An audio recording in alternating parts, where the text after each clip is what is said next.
नमस्कार, जय हिंद दोस्तों। स्वागत है आपका अपने YouTube channel important MCQ by Sandeep में। दोस्तों, आज 10 नवंबर 2020 को DLED 4 सेमेस्टर के गणित का पेपर था। तो दोस्तों, आज के इस वीडियो में हम आज आए हुए गणित के पेपर को सॉल्व करेंगे। वीडियो को पूरा लास्ट तक देखें ताकि आपको भी ये क्लियर हो जाए कि आपके गणित के पेपर में कितने क्वेश्चन सही हैं और आपके कितने नंबर आ रहे हैं। दोस्तों, इसमें से कई ऐसे प्रश्न हैं जो मैंने हूबहू आपको पिछले प्रैक्टिस सेट में यानी मॉडल पेपर्स में कराए थे। अगर आपने वो सारे वीडियोस देखे होंगे तो ये मान के चलिए कि कम से कम 15 नंबर का तो जैसा मैंने पढ़ाया था ठीक वैसे ही प्रश्न यहाँ पर आ गए। तो दोस्तों, चलिए शुरू करते हैं आज का वीडियो को शुरू करने से पहले एक निवेदन है, अगर आपने अभी तक चैनल को सब्सक्राइब नहीं किया तो चैनल को सब्सक्राइब करके घंटी का निशान जरूर दबा लीजिए ताकि ऐसे ही वीडियोस आपको लगातार मिलते रहें। शुरू करते हैं आज का वीडियो। ये आपके सामने प्रश्न पत्र है। तो यहाँ पर जो पहला क्वेश्चन पूछा गया है कि cos A बराबर 0 तो A का मान कितना होगा। यहाँ पर आपको ये बताना है कि अगर cos A का मान 0 है तो आपको A का मान कितना होगा। तो यहाँ पर आप समझ सकते हैं कि जैसे आपका दिया हुआ है cos A बराबर 0, तो आपको ये मालूम है कि cos 90 बराबर 0 होता है। तो यहाँ पर जो A की वैल्यू आ गई वो 90 आएगी। तो यहाँ पर इससे ये चीज़ क्लियर हो गई। तो यहाँ पर जो A का मान है वो आपका आ गया 90। अगला जो यहाँ पर प्रश्न है, प्रश्न संख्या 2, यहाँ पर बताया गया, ये आपको आंकड़े दे रखे हैं 5, 7, 9, 8, 7, 9, 7, 7, 5, 3, 5 का बहुलक क्या है। तो यहाँ पर आपके सामने ऑप्शन है 7, 5, 9, 3। तो यहाँ पर आप देखेंगे बहुलक का क्या अर्थ होता है। बहुलक का अर्थ होता है कि जो भी नंबर सबसे ज़्यादा आया है इन सभी में, तो इन सभी में सबसे ज़्यादा कौन सा आया है, 7 आया। तो यहाँ पर जो आपका उत्तर सही होगा वो होगा 7। अगला जो यहाँ पर प्रश्न दे रखा है √b/a into √c/b into √a/c। तो यहाँ पर हमें क्या करना होगा, इसको सॉल्व करना होगा और सॉल्व करने के बाद क्या उत्तर आता है वो यहाँ पर देखना होगा। देखिए सब कुछ अंडर रूट में दिया हुआ है, तो हम सभी को क्या करते हैं, इन सभी को हम एक ही अंडर रूट में कर देते हैं। जैसे हम b/a into c/b into a/c। तो यहाँ पर क्या होगा, ये c और ये c कट जाएगा, ये b और ये b कट जाएगा, ये आपका a और ये आपका a कट जाएगा। तो यहाँ पर अंडर रूट के अंदर क्या बचेगा, 1 बचेगा। और 1 का अंडर रूट कितना होता है, ओनली 1। तो यहाँ पर जो उत्तर आपके सामने आया 1, यहाँ पर कौन सा ऑप्शन सही होगा, ऑप्शन नंबर 3। बढ़ते हैं अगले प्रश्न की तरफ। एक वृत्त का व्यास 12 सेंटीमीटर है और वृत्त की परिधि यहाँ पर बतानी है। तो जब व्यास जो आपका दे रखा है वो 12 दे रखा है, तो यहाँ पर जो इसकी त्रिज्या होगी वो हो जाएगी /2 कर देंगे, यानी 12/2 यानी 12 का आधा होता है। जब भी हम त्रिज्या निकालेंगे, अगर व्यास दे रखा, व्यास का आधा होता है आपकी त्रिज्या, तो यहाँ पर 12/2 हो जाएगा 6। तो ये चीज क्लियर होगी, जो आपकी त्रिज्या है वो आपके सामने 6 आ गई। अब यहाँ पर वृत्त की परिधि निकालना है। तो वृत्त की परिधि का क्या फॉर्मूला होता है, 2πr। ठीक है, पाई की वैल्यू रखनी नहीं है हमें क्योंकि ऑप्शन में पाई दे रखा है। आर यहाँ पर 6 है, तो 6 दूना हो जाएगा 12 पाई। तो यहाँ पर जो सही उत्तर आपके सामने आएगा, एक वृत्त का व्यास 12 सेंटीमीटर है, वृत्त की परिधि है, कितनी वृत्त की परिधि होगी, वो आपकी होगी 12 पाई। तो यहाँ पर जो सही उत्तर होगा वो आपके सामने है 12 पाई। ये रहा आपके सामने 12 पाई। ठीक है, अगला जो प्रश्न है, समांतर चतुर्भुज के अंतःकोणों का योग कितना होता है। तो समांतर चतुर्भुज के अंतःकोणों का योग देखिए कितना भी हो, चाहे कैसा भी चतुर्भुज हो, उसके अंतःकोणों का जो योग होता है वो 360 ही होता है। तो 360 होता है। तो यहाँ पर ऑप्शन कितने दे रखे हैं, एक समकोण। अगर एक समकोण की हम बात करेंगे तो एक समकोण कितना होता है, एक समकोण आपका हो जाएगा 90 डिग्री का। अगर बात करें दो समकोण की तो 90 दूना हो जाएगा 180 का। ठीक है, 180। और अगर 8 समकोण की बात करेंगे तो 9 अट्ठे कितना होता है, 9 अट्ठे 72, यानी ये आपका 720 डिग्री होगा। और 4 समकोण कितना होता है, 90 × 4, ये हो जाएगा आपका 360। यानी ये जो आपका दे रखा है समांतर चतुर्भुज के अंतःकोणों का योग जो होगा वो होगा 360। और यहाँ पर ऑप्शन कौन सा सही होगा? ऑप्शन आपका सही हो जाएगा 4 समकोण, ये आपका ऑप्शन सही हो जाएगा। ठीक है, आगे बढ़ते हैं। अगला जो प्रश्न है, दो सिक्कों को एक साथ उछाला जाता है तो दोनों सिक्कों पर एक साथ शीर्ष आने की संभावना ज्ञात कीजिए। तो यहाँ पर मालूम, जैसे ही कोई सिक्का हम अगर उछालते हैं तो या तो हमें क्या मिलेगा, या तो हमें एच एच मिल जाएगा, या तो हमें एच टी मिल जाएगा, या तो टी टी मिल जाएगा, या तो टी एच मिल जाएगा। यही 4 तो संभावनाएं होती। कुल अगर संभावना की बात करें तो कुल 4 होती हैं। अगर बोल रहे हैं कि दोनों में एक साथ शीर्ष आए, शीर्ष का मतलब ये वाली कंडीशन है, एच एच आए, तो बता रहे हैं संभावना ज्ञात कीजिए। देखिए कितनी संभावना है एच एच आने की? 1 है, और कुल संभावना कितनी है? 4। तो यहाँ पर जो इसकी आंसर होगा वो होगा 1/4। यानी दोनों सिक्कों पर एक साथ शीर्ष आने की संभावना कितनी है? वो है आपकी 1/4। अगला यहाँ पर जो प्रश्न है वो देख लेते हैं। एक लंबवृत्तीय बेलन के आधार का क्षेत्रफल 100 सेंटीमीटर स्क्वायर है। यदि बेलन की ऊंचाई 10 सेंटीमीटर है तो बेलन का आयतन ज्ञात कीजिए। देखिए जितने भी मैं प्रश्न बता रहा हूं आप अपने आंसर्स मैच करते चलिएगा कि आपके कितने यहां पर सही हुए। ये आप देख सकते हैं यहां पर क्षेत्रफल कितना दे रखा है? 100 सेंटीमीटर स्क्वायर। और पूछ क्या रहा है? पूछ रहे हैं आपका बेलन का आयतन। तो आयतन निकालने के लिए हमें कौन सा फॉर्मूला लगाना पड़ता है? तो बेलन का जो आयतन होता है उसका फॉर्मूला होता है पाई आर स्क्वायर एच। ठीक है, यही तो फॉर्मूला होता है बेलन के आयतन का। और आपको जो दे रखा है बेलन के आधार का क्षेत्रफल, आधार कैसा होता है? वृत्तीय होता है। तो वृत्त का जो क्षेत्रफल होता है वो होता है पाई आर स्क्वायर, जो कि आपके सामने 100 दे रखा है। ठीक है, तो ये चीज आपको क्लियर होगी। पाई आर स्क्वायर दे रखा है 100, और आपकी एच जो दे रखी है ऊंचाई यानी वो है आपकी 10। तो यहां पर जो ये फॉर्मूला आपका दे रखा है इसी फॉर्मूले में हम रख लेते हैं। पाई आर स्क्वायर आपको दे रखा है 100 और एच आप यहां पर दे रखा है 10। तो यहां पर कितना आ जाएगा? 1000। तो यहां पर जो आपके बेलन का आयतन आएगा वो 1000 आएगा। तो ये चीज आप क्लियर कर लीजिए, क्योंकि अगर आपका 1000 के अलावा कुछ और आया है तो वो आपका गलत है। ठीक है, तो यहां पर ज्यादातर लोगों का 1000 ही आंसर आया होगा, और 1000 घन सेंटीमीटर इसका सही उत्तर होगा। बढ़ते हैं अगले प्रश्न की तरफ। प्रश्न संख्या 8 है, x square plus 7x plus 10 बराबर 0। तो सबसे पहले हम इसको x square plus 7x plus 10 को हम लोग क्या कर लेते हैं?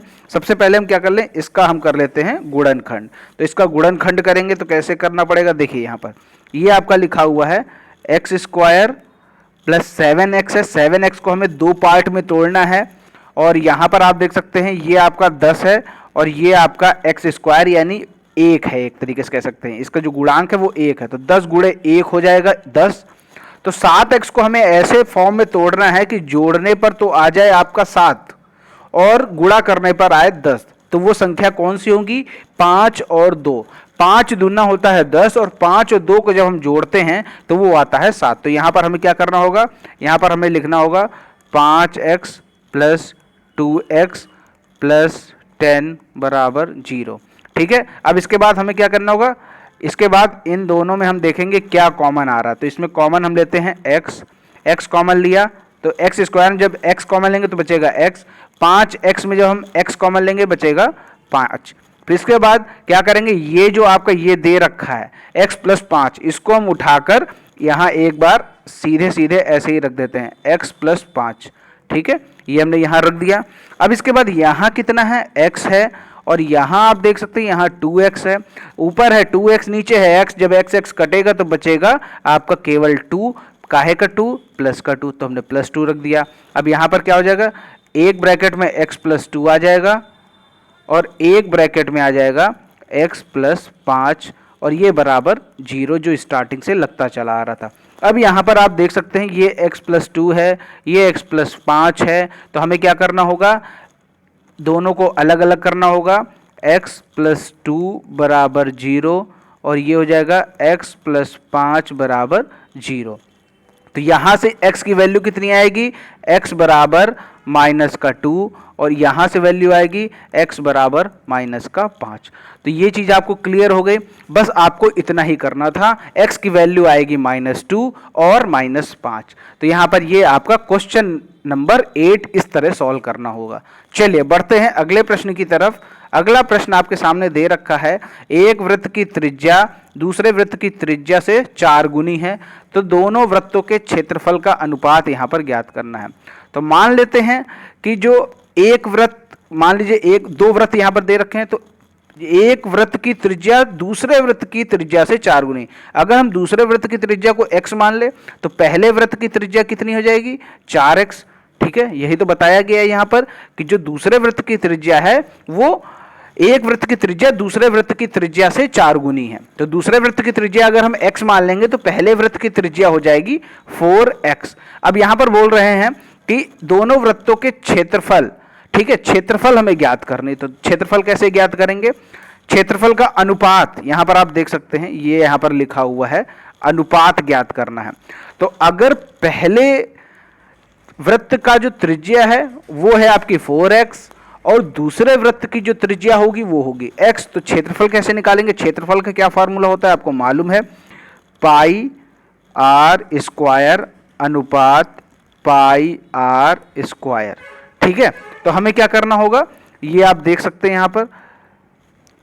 इसके बाद हमें इनकी वैल्यूज रख देनी है। देखिए हम यहां पर सॉल्व करते हैं। सबसे पहले लिखेंगे हम लोग पाई आर स्क्वायर अनुपात पाई आर स्क्वायर। तो यहां पर जो पहला वाला वृत्त था उसकी जो त्रिज्या थी वो कितनी थी, वो थी 4x। तो सबसे पहले हम पाई पाई क्या कर दें, काट दें। तो आर स्क्वायर कितना होगा, 4x की पावर 2 अनुपात दूसरा था x स्क्वायर। तो जब इसको 4x की पावर 2 को खोलेंगे तो ये हो जाएगा 16x स्क्वायर अनुपात x स्क्वायर। हमें अनुपात निकालना है तो जो कटने लायक है उसको काट देंगे, तो ये कट जाएगा x स्क्वायर कट जाएगा, इधर बचेगा 16 और इधर बचेगा आपका 1। तो यहां पर जो इसका अनुपात निकल के आया, दोनों वृत्तों के क्षेत्रफल का अनुपात 16:1 निकल के आ गया। तो ये चीज आपको क्लियर, अगर 16:1 आपका आया तो ये मान के चलिए आपका 1 नंबर हो गया पक्का। प्रश्न संख्या 10 आप देख सकते हैं, ABCD एक चक्रीय चतुर्भुज है, A 55 है, B 60 है, C और D का मान देखिए एकदम सेम टू सेम। ऐसा ही प्रश्न मैंने अपने मॉडल पेपर में कराया था। अगर आपने वो वीडियो देखा होगे तो निश्चित तौर पर ये एकदम सही करके आए होंगे। मान लीजिए ये आपका एक वृत्त है और इसके चारों शीर्ष आपके वृत्त के परिधि पर छूने चाहिए। ठीक है, तो यहाँ पर आप देख सकते हैं ये आपका कितना हो जाएगा, ये मान के चलिए आपको दे रखा है 55 दे रखा है और ये आपको दे रखा है 60। तो आपको ये वाला और आपको ये वाला निकालना है। तो आपको ये मालूम है कि जो सामने के कोण होते हैं, सम्मुख कोण होते हैं, वो कितने होते हैं, उन दोनों का योगफल कितना होता है, वो होता है आपका 180। तो यहाँ पर जो आपका A है, ठीक है, A प्लस एंगल C बराबर कितना हो जाएगा, 180 हो जाएगा। तो यहाँ पर एंगल C निकालना है, तो एंगल C बराबर 180 माइनस 55। तो जब 180 माइनस 55 करेंगे तो आपका आएगा 125। तो यहाँ पर जो C आपका निकल के आएगा वो आ गया 125। ठीक है, अब यहाँ पर बात कर लें कि D कितना आएगा। जब ये आपका दे रखा है 60 तो ये सामने वाला कितना हो जाएगा, 180 माइनस 60 करेंगे तो ये आ जाएगा आपका 120। तो ये चीज़ आपको क्लियर हो गई कि कैसे यहाँ पर जो सम्मुख कोण होते हैं उन दोनों का योगफल 180 होता है। तो अगर आपका A दे रखा है 55, ठीक है, अगर A 55 दे रखा है तो उसका सम्मुख कोण है C, तो उसका जो सम्मुख कोण होगा वो 180 माइनस 55 हो जाएगा। तो 180 माइनस 55 हो गया आपका 125। ठीक, अब बात करें एंगल D की। अगर B 60 है तो D कितना होगा, 180 माइनस 60, तो ये आपका आ जाएगा 120। तो दोनों चीजें क्लियर हो गई। आगे बढ़ते हैं, प्रश्न संख्या 11 है कि sin 30 cos 60 और tan 45 इनको जोड़ना है। तो sin 30 की कितनी वैल्यू होती है ये आपको पता होना चाहिए। sin 30 की वैल्यू होती है 1/2। cos 60 की कितनी वैल्यू होती है, वो होती है 1/2। tan 45 की कितनी वैल्यू होती है 1। तो यहाँ पर आप देख सकते हैं कैसे ये सॉल्व होगा, जब आधा और ये आपका आधा है, ये आपका आधा है, आधा आधा 1 हो जाएगा और 1 हो जाएगा 2। तो इसका जो उत्तर आएगा वो निकल के आ गया 2। अब इसमें आपको कोई भी तकलीफ नहीं होनी चाहिए कि आपको समझ में ना आया हो। अब बात कर लेते हैं दोस्तों प्रश्न संख्या 12 की। प्रश्न संख्या 12 में दे रखा है निम्न समीकरणों को हल कीजिए। तो यहाँ पर कैसे इसको सॉल्व करेंगे, 2x माइनस 3y बराबर 13, 7x माइनस 2y बराबर 20। तो इसको हम अलग सॉल्व करके आपको दिखाते हैं। तो ये आप यहाँ देख सकते हैं, मैंने आपको बताया था जब समीकरणों को सॉल्व करना होता है तो वहाँ पर ये देखना होता है कि कोई ना कोई एक x या फिर y दोनों में से कोई बराबर होना चाहिए। लेकिन यहाँ पर आप देख रहे हैं ऊपर 2x है, नीचे 7x है, यानी x बराबर नहीं है। y में देखते हैं ये -3y है, ये -2y है, ये भी बराबर नहीं है।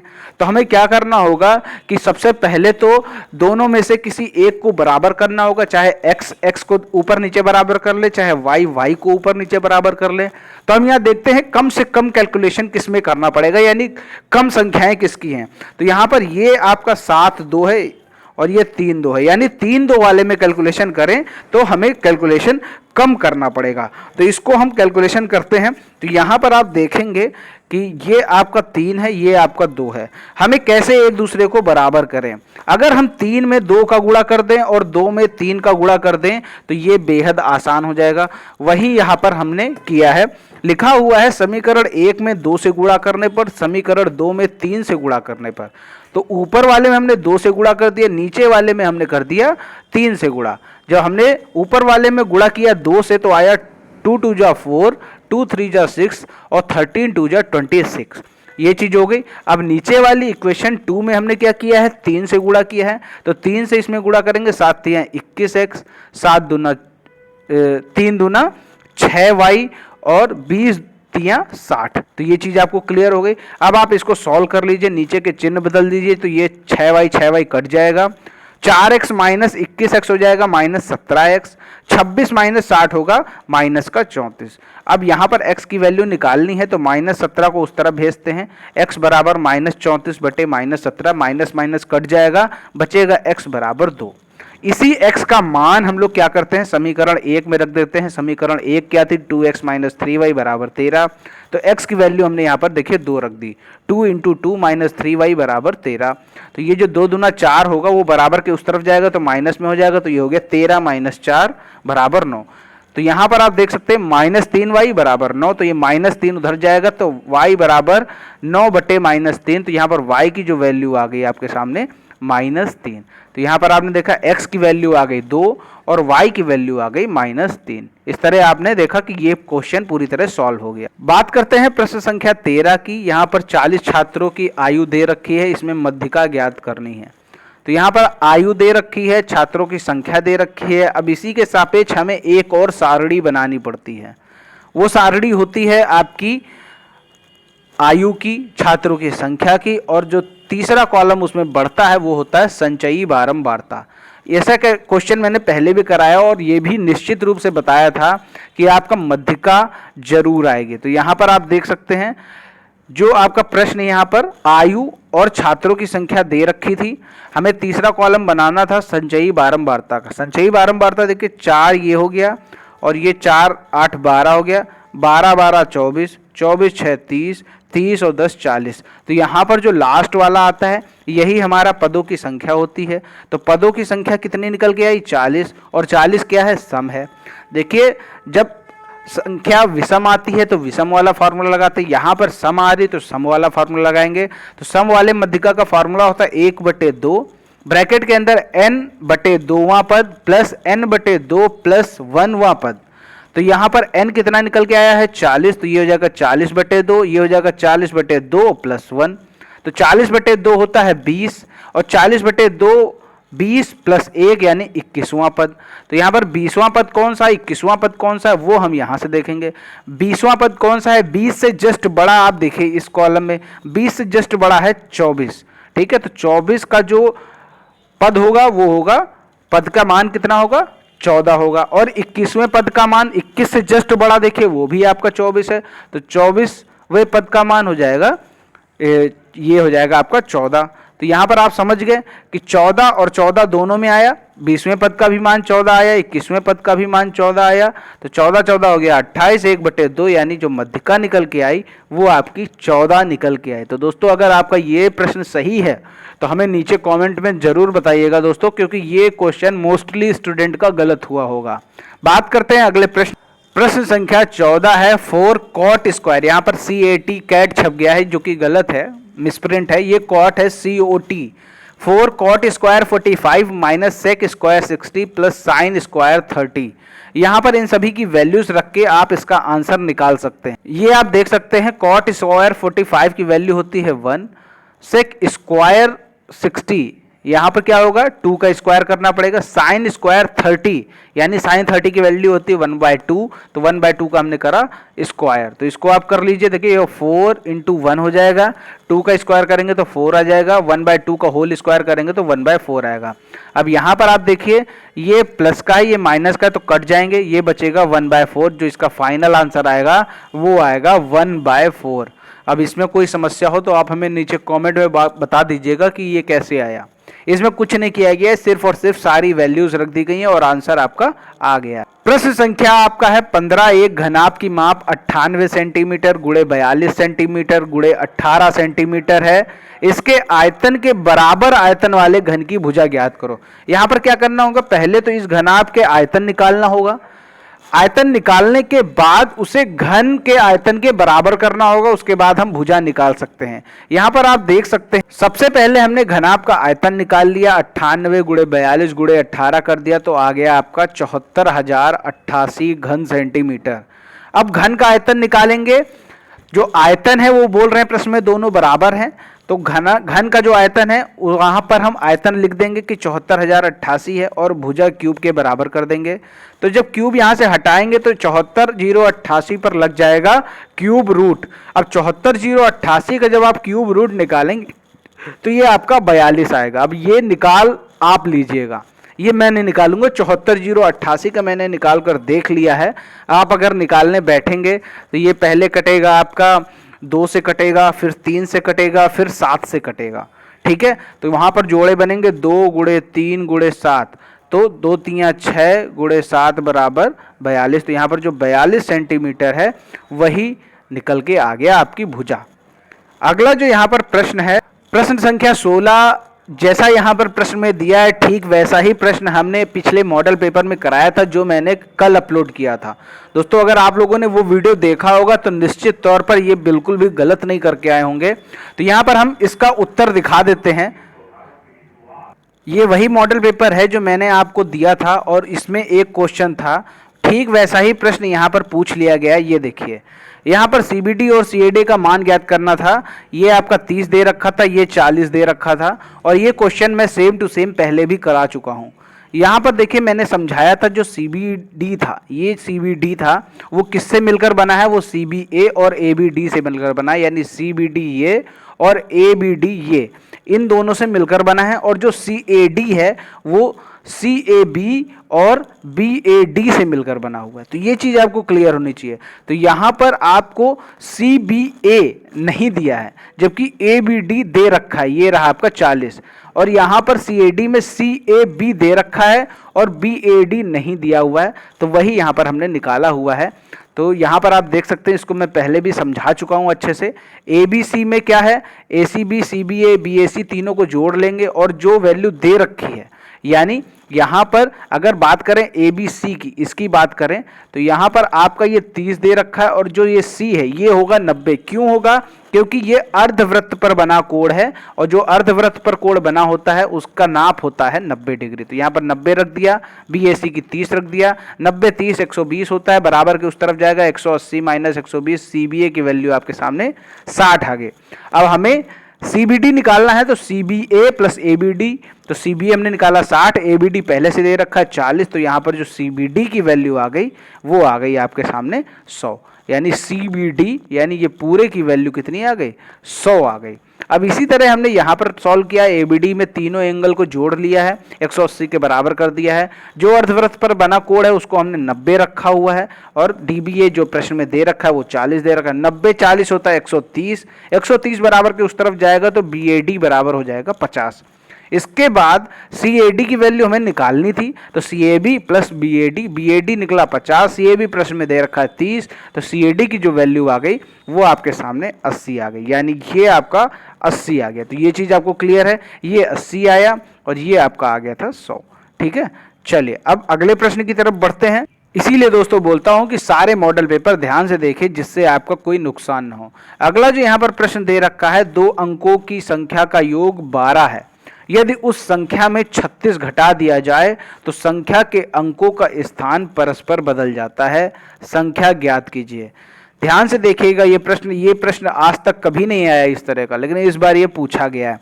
तो इसको सॉल्व करने का जो बेहद अच्छा तरीका है वो देख लेते हैं। मान लेते हैं वह संख्या है 10x प्लस वाई। अब यहाँ पर आप लोग सोच रहे होंगे हमने यहाँ 10x प्लस वाई क्यों माना है। क्यों माना है? क्योंकि यहाँ पर क्या है, जैसे मान लीजिए कोई भी संख्या दे रखी होती है 52, ठीक है, तो 10x यानी ये जो पहली संख्या x मान लेते हैं, दूसरी संख्या y मान लेते हैं, तो 10x करेंगे यानी 10 इंटू 5 करेंगे, प्लस y करेंगे, y है आपका 2, तो 50 प्लस 2 बराबर 52, यही तो होता है। इसीलिए हमें 10x प्लस वाई मानी जाती है कोई भी संख्या। अगर दहाई में 2 अंकों की संख्या है तो उसे हम 10x प्लस वाई मानेंगे। यहाँ पे जो y होता है वो होती है इकाई और जो x होता है वो होता है दहाई। तो ये चीज़ क्लियर हो गई। अगर सैकड़ा वाली भी संख्या माननी होती है तो 100x plus 10y plus z मानी जाती है। ठीक है, अगर मानना हो इस तरह मानी जाती है। तो अब बात कर लेते हैं प्रश्न की तरफ। बोल रहे हैं दोनों अंकों का योग जो है वो 12 है, और दूसरी कंडीशन ये बोल रहे हैं कि अगर संख्या में 36 घटा देते हैं तो अंकों का स्थान बदल जाता है। तो यहाँ पर 10x प्लस वाई था, हमने यहाँ अंकों का स्थान बदल कर दिया 10y प्लस x, यानी अगर संख्या 52 है तो उसको बदल कर हम कर देंगे 25। तो यहाँ पर हमने क्या किया है 10y प्लस x, यानी इकाई की जगह दहाई कर दी, दहाई की जगह इकाई कर दी। अब आप इसको सॉल्व कर लीजिए, जो भी yx है इधर आने वाला है दूसरी तरफ भेज दीजिए, ये x इधर आएगा तो माइनस x हो जाएगा, ये 10y इधर आएगा तो माइनस 10y हो जाएगा। तो यहाँ पर आप देख सकते हैं 9x माइनस 9y बराबर 36। अब यहाँ पर हम 9 कॉमन ले सकते हैं, तो 9 कॉमन ले लिया, 9 ब्रैकेट के अंदर x माइनस वाई बराबर 36। अब 9 को उस तरफ भेज देंगे, 36 बटे 9 बराबर 4, यानी जो x माइनस वाई आपका निकल के आ गया वो आ गया 4। इसको हम मान लेते हैं इक्वेशन 2। तो यहाँ पर लिखा हुआ है समीकरण 1 व समीकरण 2 को हल करने पर देखिए समीकरण 2 दे रखा है x माइनस वाई और समीकरण 1 दे रखा है x प्लस वाई, यानी x प्लस वाई है 12, x माइनस वाई है 4। दोनों को जब हम सॉल्व करेंगे तो यहाँ पर देख सकते हैं x प्लस वाई बराबर 12, x माइनस वाई बराबर 4, दोनों को रख दिया, नीचे के चिन्ह बदल दिया और ये कट गया x, y बचेगा, ये प्लस का ये प्लस का तो हो गया 2y, ये 12 ये माइनस का 4 है तो हो गया 8। अब यहाँ आप देख सकते हैं ये जो 2 है बराबर के उस तरफ जाएगा तो y इक्वल टू 8/2 यानी 4, y की जो वैल्यू यहाँ पर निकल के आ गई 4, इसमें कोई डाउट नहीं है। आगे देखते हैं, अब यही 4 जो y की वैल्यू निकली है हमने इसको रख दिया इक्वेशन 1 में। इक्वेशन 1 में जैसे ही हम रखेंगे x प्लस वाई बराबर 12, ये इक्वेशन 1 थी, यहाँ पर हम y की वैल्यू रखेंगे तो y कितना है 4, तो हमने x प्लस 4 बराबर 12 कर दिया। अब ये जो 4 है ये बराबर के उस तरफ जाएगा तो 12 माइनस 4 हो जाएगा, 12 माइनस 4 कितना होता है 8 होता है। तो यहाँ पर क्या हुआ x की वैल्यू निकल के आई 8 और y की वैल्यू निकल के आई 4। तो यहाँ पर क्या होगा वही हम कर देंगे, यहाँ पर 10x प्लस वाई यहाँ पर वैल्यू रख देंगे तो 10x plus Y 10 into 8 plus 4, तो ये आपका 84 हो गया। तो यहाँ पर आप ऐसे भी क्लियर कर सकते हैं कि जैसे एक्स वाई है, कब संख्या लिखेंगे तो एक्स वाई ही लिखेंगे ना, तो x की जगह 8 y की जगह 4 यानी 84। इसका जो सही उत्तर होगा वो होगा 84। इस तरह जो इसका आंसर निकला 17 नंबर का वो आया 84। अगला प्रश्न है प्रश्न संख्या 18, 3 मीटर व्यास का 14 मीटर गहरा कुआं 30 रुपया प्रति घन मीटर की दर से खोदने पर कितना रुपया खर्च होगा। देखो कभी कभी प्रश्न समझ में ना है कि क्या करना है इसमें, क्षेत्रफल निकालना है कि घन निकालना है, तो प्रश्न में ही दे रखा होता है कि क्या निकालना है। घन मीटर दे रखा है, प्रति घन मीटर, तो इसका ये मतलब है यहाँ पर आयतन ही निकालना है।